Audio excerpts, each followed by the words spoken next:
Hi, I'm Nate Sharp. I'm one of your business faculty at MiraCosta. I teach business communication and I also teach marketing. In our marketing course, we spend a lot of time working on techniques and strategies for how to come up with new product and service ideas.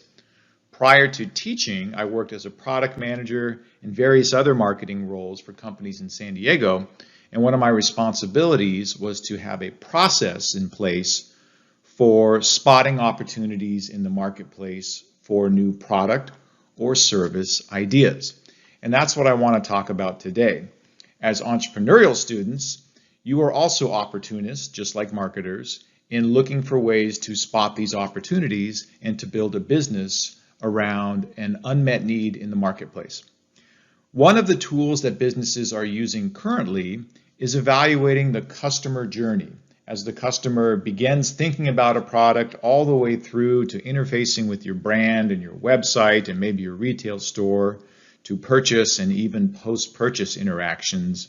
Are there opportunities for a new product idea, a new service idea, or even just differentiating yourselves from existing competitors and having that be a new business idea in and of itself? So we're going to look at customer journey mapping and the opportunities for new product ideas that come from this evaluation process. So the roadmap you see here outlines the customer journey process, the customer journey map. And you see that there's 5 stages up at the top: awareness, consideration, purchase, service, and loyalty expansion.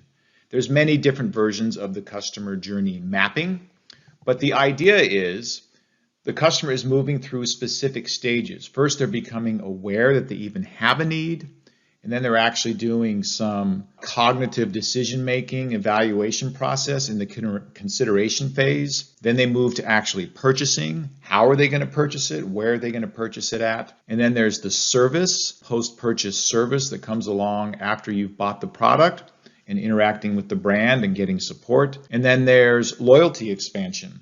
How is the business continuing to communicate with the customer and try to build them as a brand ambassador and loyal to your brand so that they'll buy additional products from you? And in each of these 5 stages, there can be opportunities to do something different from what all the existing competitors are doing. There might be an opportunity to have the customer buy the product a different way, for example, in the purchase stage. And maybe they're buying direct versus having to go to a retail store. So each one of these stages is evaluated by the company to look for opportunities where there might be an unmet need with the customer, and that you can come in with a new business version or a new product or service idea to meet that unmet need. Another way of thinking of looking for opportunities through the customer journey is this concept of pinch points.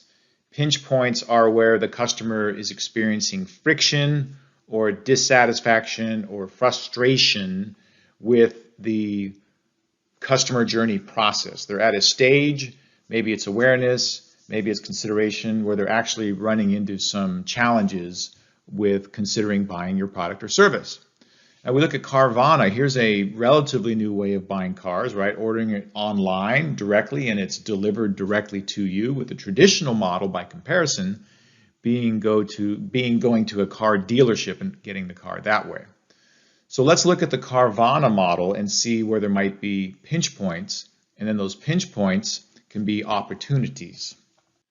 So here we see the customer journey process for Carvana. At the bottom you see those little red lightning bolts. That's friction. That's where they're having a pinch point. Above the line, that's where they're having a good experience. Different labels for Carvana. Like I mentioned, each company typically has their own customer journey language and process. For Carvana, we see consider, explore, compare, test, and negotiate. And above the line, we see the positive experiences that a customer is having. So let's assume you're on their website and you're thinking of buying a car for Carvana. The good thing is the website looks great. However, it looks different from their actual commercials that they see on TV. The website doesn't match the commercial at all. When the customer gets to the explore stage, they can save cars. There's a mobile app, but it's not very good. And the pinch point here in the explore phase is that the quality of the listings there's not a lot of photos of the cars, so they really want to see more photos of the cars. When the customer gets to the compare stage, they see pinch points where they have to be checking the website frequently on their own. There's no way to set up automatic updates on the website to be notified when new cars come onto the website, and it's difficult to narrow down options and kind of compare. There's no like side-by-side comparison that's really clear. The customer's having to do their own spreadsheet away from Carvana, so there's no easy comparative tool. In the test phase, they can use the mobile app to take notes, but it takes so long for the Carvana customer to actually test drive a car, getting to a place where they can actually test drive the car. And then in the negotiate stage, when they're getting to purchase, they're either happy with it or they're also wondering, I wonder if I could have got a better deal, which is a common thing with a car purchase. So at each of these stages, when we look at the red lightning bolts in the bottom, we see pinch points. Pinch points are challenges, and challenges are nothing but opportunities in disguise, right? So as a business person, you can look at those and go, can I launch a business that does it in a different way and that solves some of these pinch points for customers? These pinch points are actually unmet needs, and unmet needs are opportunities for new business ideas. So next up, I'm going to walk through a couple of slides that we talk about in our marketing class with how to come up with a product or service idea, and especially what are some workarounds that we can do when we're stuck, when we kind of have an idea, but that idea happens to be in a pretty crowded sector where there's already a lot of competitors, and it seems like everything's already being done as far as new products. We're going to have an opportunity mindset, go through your day, your week, and as you interact with businesses, you want to constantly be asking yourself, could they do this better? Or is there a different way that this could be done? Instead of having to go here or pay for the full product, could there maybe be a subscription model? In marketing, we talk about product, price, place, and promotion, also known as the 4 Ps or the marketing mix. But you have different ways of coming up with new products and services. It doesn't have to be an out-of-the-box, completely innovative, never been done before product idea. Most ideas that you will have, frankly, they've already been done. Somebody's out there because this is what companies do, and they are researching the next big thing. So don't be discouraged when you have a product or service idea and you start doing a Google search to see if it's out there and you're like, oh, darn it, somebody's already got CBD infused dog chews to calm dogs down. Those are already out there, darn it. So when we think about it could be a new product, that's one way of coming up with a new product or service idea. But it can also be a new way of distributing the product, meaning maybe you don't sell in stores, or maybe you don't sell online, you sell it in a different way. Maybe it's in vending machines, because nobody's ever sold earbuds in vending machines in California, as far as I know. And maybe that could be a new distribution channel. Maybe it's how you price the product. Not just price, but how somebody pays for it. Subscription models have become very popular so that customers don't have to buy the full thing. They can basically lease it. We're seeing that with clothing. We're seeing that with accessories. And we're starting to see that with consumer electronics, but not yet with things like laptops. So that's opportunities there for different pricing, subscription models. And then promotion, how you actually promote the product. Maybe you go after a different buyer persona, target market, and maybe you just change up how people consider using the product and you're sending a different marketing message to the customer. Same product, just marketed in a different way. We're looking for an unmet need. And we're looking for an unmet need in the customer journey process. Here's the 3 big solution workarounds that I spend a lot of time discussing with students as they work on ideating for new product or service ideas. The customer journey and looking at those stages provides lots of opportunities for new products or services. You can also narrow the target market. You can go after an underserved target market, a group of customers who don't really have anything tailored specifically for them, or nobody's really messaged to them directly. And you can market a new use or a different experience for an existing product. The quick example there is Zumba Fitness. Zumba Fitness used to compete with all the other at-home fitness videos that you could buy and run on your home TV device and do your exercise at home. What Zumba Fitness realized is that they were in the wrong category. We need a new experience. And they moved into competing not with at-home exercise, which brings connotations of pain and suffering and it's hard, but instead they moved into group exercise, group entertainment. And so it became more about dancing and social and primarily women who could go together in a group fitness class and have fun. Fitness becoming fun, not fitness being painful and hard. So they moved out of that at-home fitness piece and made it more about group fitness, marketing a new use, a new experience for an existing product. All right, so let's look at some examples for each of these three solutions. First off, look for an unmet need in the customer journey process. Let's go back and look at the customer journey map for Carvana and see where there's unmet needs. Where are those pinch points? I think one that stands out for me in looking at this map is if you look at the third column under compare, where Carvana at the time wasn't providing side-by-side comparisons of three different makers, same type of car, maybe it's a wagon, maybe it's a sedan, but they weren't doing side-by-side comparisons, and so the customer would have to do all that offline on their own. You could come in with a competing, more comparative-friendly car purchasing website that did that for the customer automatically. So we're seeing a lot of comparative tools now showing up with online merchants, and that's because of this need for side-by-side comparisons. So you want to look for the unmet need. A good place to start is you're a customer and there's things that you buy and you're probably a fan of certain brands. Pay attention as you go through the process and look for potential pinch points and unmet needs. I know my own personal pet peeve is when I go to a retail store and I shop and then I want to get out of there and pay for it and leave. I want that to be a quick process. I hate long waits in line. I'm like, I just want to pay. I want to get out of here. I'm having a major pinch point with how long it's taking me to get out of here. And I will actually just buy stuff online to avoid the retail experience if I think I'm going to have to wait in line. It's too big of a pinch point for me. So here's a couple examples of unmet needs that came out of reviewing the customer journey process. In the top, we see Amazon. In the bottom, we see Chick-fil-A. Amazon spotted a pinch point with people who were trying to return Amazon purchases. I bought the wrong thing, or you sent me the wrong thing, and I need to send it back. And you used to be able to print off the stickers, and then you have to go take it to a UPS or something and do it that way. So what they did is they partnered with convenience stores and other high traffic areas, and they provided these hub lockers.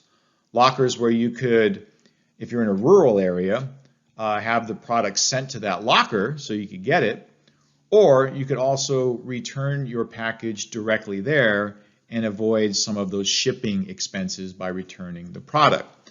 So Amazon Hub Locker, and they partnered with other convenience stores like some 7-Elevens and other chains to have those outside of their locations. So they have a lot of locations, they have high customer traffic, everybody kind of knows where those convenience stores are. It made sense as kind of a cross-partnership to put those return lockers in those locations. So this helped them solve the return piece and separate them from other online retailers. Chick-fil-A at the bottom, Chick-fil-A, and I don't know what's going on with that very rusty car in that photo, but it must rain there a lot. They must be in the Pacific Northwest.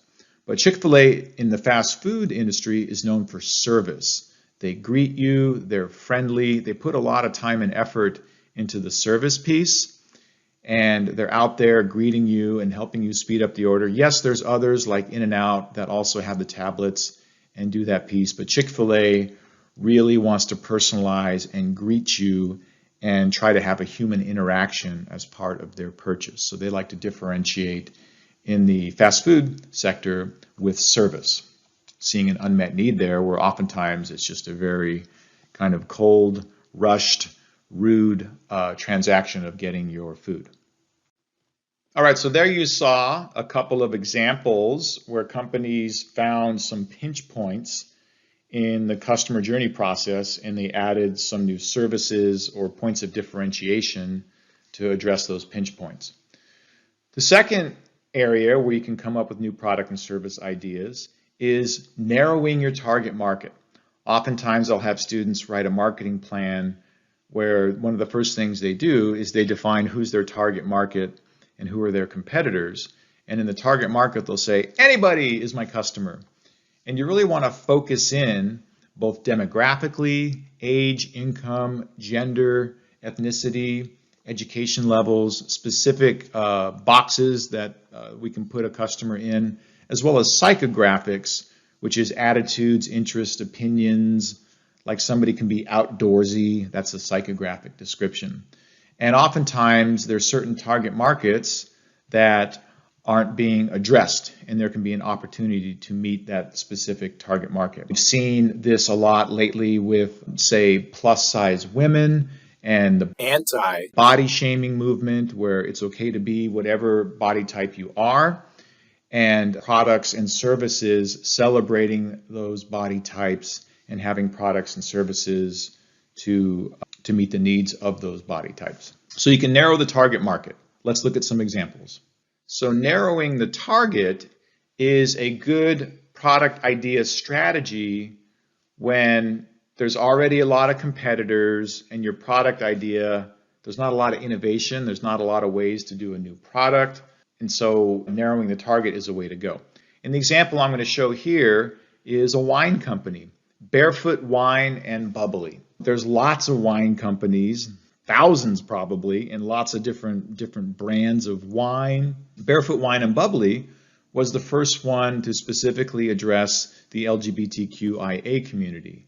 And so their packaging and their messaging and their images and their ads all celebrated the LGBTQIA community, and they were successful getting traction with that community. Still the same wine, blended reds and whites and varietal wines, but they just differentiated based on promotion. We're going to go after a different target audience, a more specific target audience. It wasn't about the wine, it wasn't a low-calorie wine, it wasn't some high-end fancy wine, it was not about the product, it was about going after a different target audience. So they're communicating to a more niche audience that was being overlooked, and there was enough of them warrants coming up with a new brand. So it's an existing product promoted to a more specific target audience. So that's the second workaround to narrow the target market when your product category already exists and there's lots of competitors. The third solution is to market a new use of the product or a new experience of that product. Experience the product and use the product in a different way. Let's look at some examples here. Arm & Hammer, which has been around forever, it's a very old brand. It used to just be baking soda and people would use it to bake. And some smart homemakers realized that if they put Arm & Hammer baking soda in the fridge, the refrigerator didn't smell as bad and items smelled fresher longer. So by that realization, Arm & Hammer realized we can have a whole new customer use for our product, and we can take our Arm & Hammer brand, which is just baking soda, it was a one-product company, and move into this new whole direction and experience of we're known for freshness. We're known for freshness.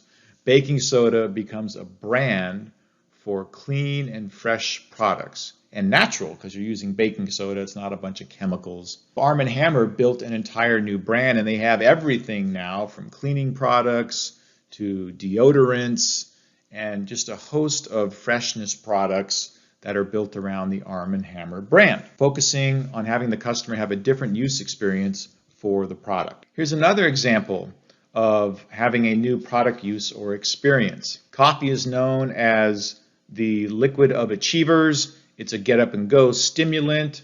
Early in the morning, you chug it down, you race out the door, and off you go. And that's Dunkin' Donuts, and that's Starbucks, and the many other coffee retailers. Now, coffee's gone premium, much like microbrews. There's many different flavors, and people are very specific about the type of coffee and the specific drink that they want. But it's still known as kind of this thing you do to get juiced up to go to work and to go have a productive day. What you are seeing is some opportunities for slow coffee. In this case, coffee is kind of competing with tea and other relaxing beverages that are meant to slow you down and have you be more mindful.